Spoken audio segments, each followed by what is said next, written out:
For more, we welcome Jake Wyshorski from Liberty Ballers and Sports Radio 94 WIP. Good morning, guys. And Jake, I'll start with you. You know, you hear Joel Embiid obviously excited to get Ben Simmons out there on the court. We saw him doing some 5-on-none yesterday.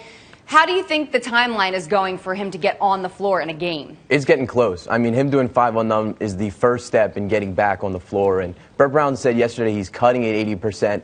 You never know with this team. They've been so snake-bitten over the past couple years. I think every injury situation is different. Ben Simmons' injury is much different than Joel Embiid's, not nearly as severe. And if he's at 80%, that's a pretty telling sign that he's getting pretty close. And him running through some plays with the team, getting ready to get some reps at point guard is a great first step. And I think possibly getting on the court by the end of the month. I think he's getting really close to being there. Yeah, Jake, I've always been of the mindset, look, if the doctors tell him he's good, let's get him out there, man. Right. Let's get him out there with his teammates. Let's see him and Embiid together. Let's get some confidence. Let's get a little chemistry flowing with those two in particular going into, even if it's, 20, 25 games. That's still good. It works for me. I completely agree. And my thing is he has no injury history. There's no 110%. When you're 100% healthy, you're ready to go. And I think he's gearing up for that and should be ready to go soon. And what I like to, and I know some of this is just, of course, what else is he going to say? But Brett Brown was like, there was a kind of different vibe here, different energy when the other guys saw him out there. Oh, no question. I mean, you hear Embiid talking about it now. And, as we progress farther and farther, do you think they wait until All-Star before they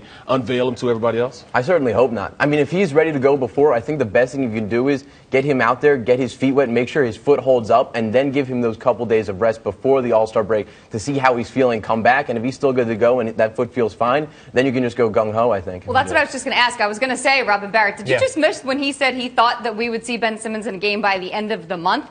We're talking a couple weeks. So you think before February? I don't think it's out of the question. Like I said, everything is so different with this team. They like to keep these injuries quiet. And, for example, when Nerlens Noel returned from his injury surgery, he was 1 week he was not ready to play, and then the next week he was in practice. He was full go, basically. Yeah. So I think that they're getting ready, and they're trying to gear him up for a return soon. It's just a matter of time of telling the public when is he going to be ready to. Hey, look, I hope you're right, but they've been so cautious in the past, and I hear what you're saying. It's not the same thing as Noel or Embiid when he had a couple different things, but oh man, look, great. I hope that's what it is, but I'm guessing probably February sometime. It's scary. It could be either. What's certainly going to happen is he's going to come out with a minutes restriction. Yeah, and we'll see what happens. What do you think there. you're looking at? About 18 minutes per game? Could be like 20, 25. The Jones fracture. It could be up there. Jones fractures are so scary, and I think that you've seen Kevin Durant had a Jones fracture. It costs you your whole season, but it doesn't necessarily cost you a career like Joel Embiid's navicular bone injury was. Well, I'm trying to think, is it going to be Ben Simmons' decision? Is it going to be the doctor's decision? Is it going to be the team's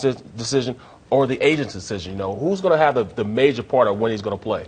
You hope it's not the agent. I'm thinking it's the doctors. I mean, you saw the way they held back Embiid, the 2 overtime game earlier in the season. When he got so aggravated, they wouldn't let him run for another 2 or 3 minutes. Everything is in the doctor's control here. The advanced sports science team over there, Dr. David Martin from Australia, the Australian Institute of Sport, they know what they're doing, and they're trying to get these guys geared up and ready to go 100%. They've laid out a very particular plan for these guys. Every day when they come into practice, it's on a board who can do what. Their names are highlighted for how much they can go.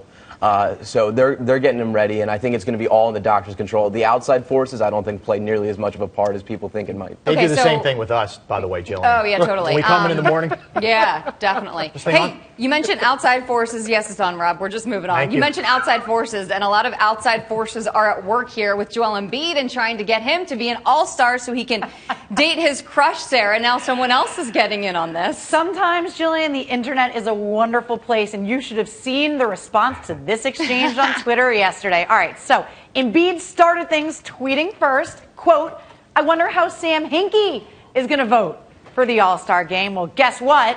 Hinkie replied, "I gotcha. See you in NOLA." Sam Hinkie doing Sam Hinkie That's things a quality on Twitter. tweet by Hinkie. Short and sweet. By the way, retweeted thousands. Yes. Upon thousands of times. For a guy, by the way, who basically just recently joined Twitter, Sam Hinkie. He's tweeted 12 times. Yeah. Retweeted thousands of times. But I mean, he's almost like a cult icon. He's on a tweet restriction, Sarah. Oh, is that what it is? I'm going to keep going until someone laughs at one of the things that was his start.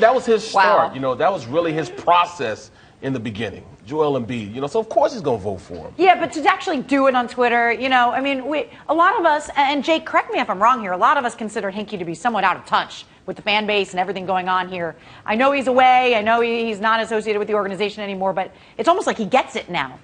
I love that he sticks up for his guys. I mean, Right? Joel is his number one. That was his baby, the one that he thought was going to take him to the next level. And the fact that he's becoming more available in the public, joining Twitter is a great first step. And I think possibly getting him back in the NBA, showing the public and the media and agents that he can now be approachable, that he's learned from his mistakes, and for him to go to bat for Embiid in the situation where we would love to see him make the All-Star game. And so for him to step out of his shell, in a sense, to make that public statement, yes, this is my guy, I'm still riding for him, even if I'm not with the Sixers, I think is really cool. Do you think he makes the All-Star team? He deserves it. I mean, I know he deserves it. Do you think he Yes, gets I do. I think based on the votes he's getting alone, Philly as a whole is sticking up for him. Meek Mill, Lil Dicky the rapper, Ben Simmons on Twitter yesterday You're saying seeing more of it starting to surface now. Davey Wavy. every day. Davey That's my Wavy. guy. Davey Wavy. Hey, real quick, before we let you go, Jake, Nerlens Noel, Jahlil Okafor, who stays, who goes, both go. What's your thought?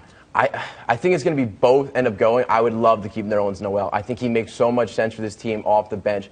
What you need in your big men these days is the ability to play two ways. You don't need big post-up scoring big men. Guys like Jahlil Okafor, Al Jefferson, they're a thing of the past. You don't need guys like that nearly as much anymore. What Nerlens can do for you on both ends, run the pick and roll, finish lobs, while also blocking shots and defending 4s and 5s is so much more valuable than anything Jahlil Okafor can bring to the table. Now, has Nerlens Noel, is he too far gone in this situation? Is his relationship with Brian Colangelo not repairable? I think that might be the case, and it's a shame that he spent this summer in Boston, not really with the team, and then the first thing he does when he comes back is complain about his playing time. He was the only one really doing that. Jahlil Okafor was a good soldier through this whole process, even if I don't think he's that talented. That's not a good way to get off to a right start with your general manager. So I think it might end up hurting him. Seems to be forgiven, though. I mean, he's getting time. I know they're not playing a ton together, but at least he's getting a lot more minutes than Jahlil, who's been a DNP. I think the only reason is you couldn't justify the minutes for Jahlil Okafor anymore. Yeah. What he was producing on the court wasn't helping you, and the tandem with Joel Embiid was an absolute mess. mess. But here's my question I Cody, have. Do you think long-term those two can work together, or does it have to be